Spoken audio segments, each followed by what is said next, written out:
So well, let's understand now how you can install and get started with Hummingbot API.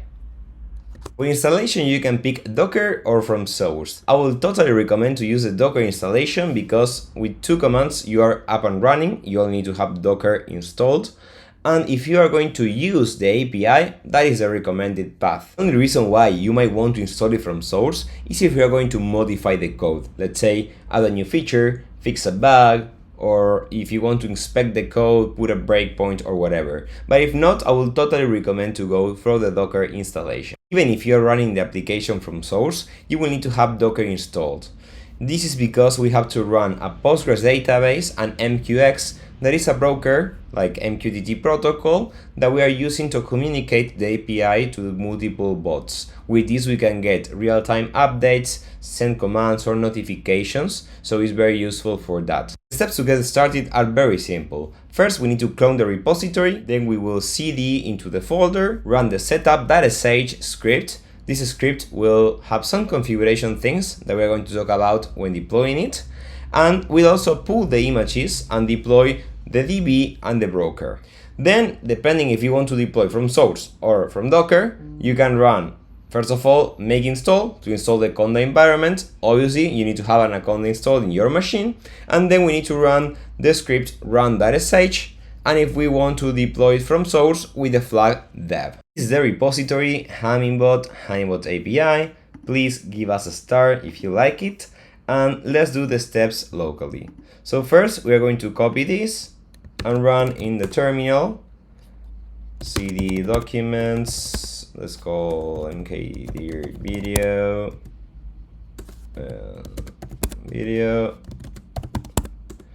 git clone this. Okay, we have this cloned.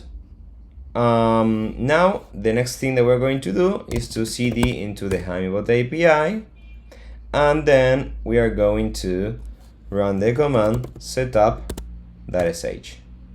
So the first thing that we are seeing here is config password. This is the password that will be used to hash your credentials. As I always say, if you are connecting to centralized exchanges, there is no too much risk because you never need to allow the withdrawal permissions, so they cannot take your tokens away from you.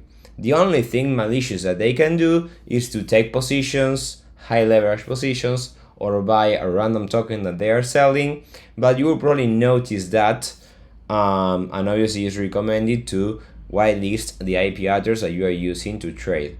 So the only real risk for me that you have here is in case that you are trading on DEXs and what are you hashing is the private key of your account. In that case, I will be more careful, but well, as I always mention, that part is from your side because Hummingbot is open source and we don't manage any key. You have to manage everything by yourself.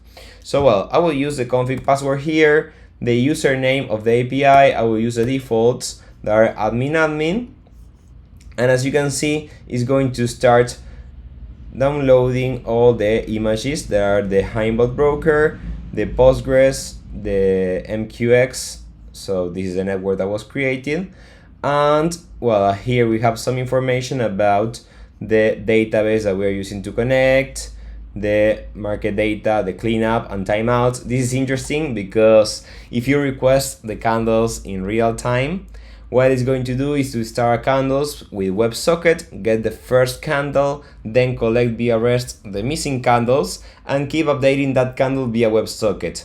If you don't request the candles again, like that specific candle, again through REST in 300 seconds, it will be cleaning up from the memory. And that's really nice because if you are constantly using that candle, it will be memory feed with WebSocket and available all the time. So it's very interesting to avoid having a lot of REST requests, right? But in case that you are just using it for one time, you don't want to have that process running forever, so we have a cleanup time to avoid having a candles running forever. The process finished, so now let's inspect a little bit the file structure. So we have this .m file that was created with the username, passwords. This is because the API uses like basic HTTP. If you want, you can change it, but for now we think that it's not necessary.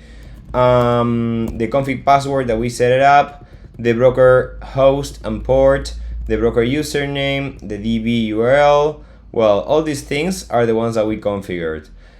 This AWS is only for S3. I didn't test it yet. I tested it in the past. It's a legacy feature that we have, but it's like when you are archiving the bots, in case that you want to archive the bot and send all the data, the logs, the databases and everything, instead of archiving that locally, you can compress it and send it to S3. But well, it's in case that you are in a bunch of bots and you don't have memory. That would be a nice central place to have everything. These banned tokens, you're probably going to ask what is. In case that there are some tokens that were delisted from the exchange, for example, I don't know, this one that is NAB, I think that is a delisted token. In this case, the token was failing because I still having that in my account, but I was not able to query the price from the exchange. So if you receive or you've seen the logs that there is one exchange that has issues by getting the price, you will probably want to add it here so you avoid having that error there. Now let's run the API. So the command, as we saw, is run.sh. In case that you want to run it from source, you can just add --dev.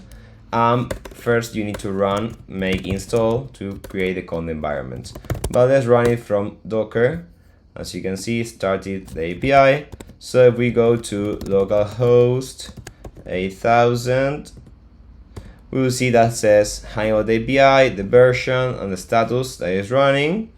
And now if we go to the docs, we have the Swagger docs to start with. Well, all this was the installation part. Now in the next sections, we are going to go through each of the routers and then do some code examples.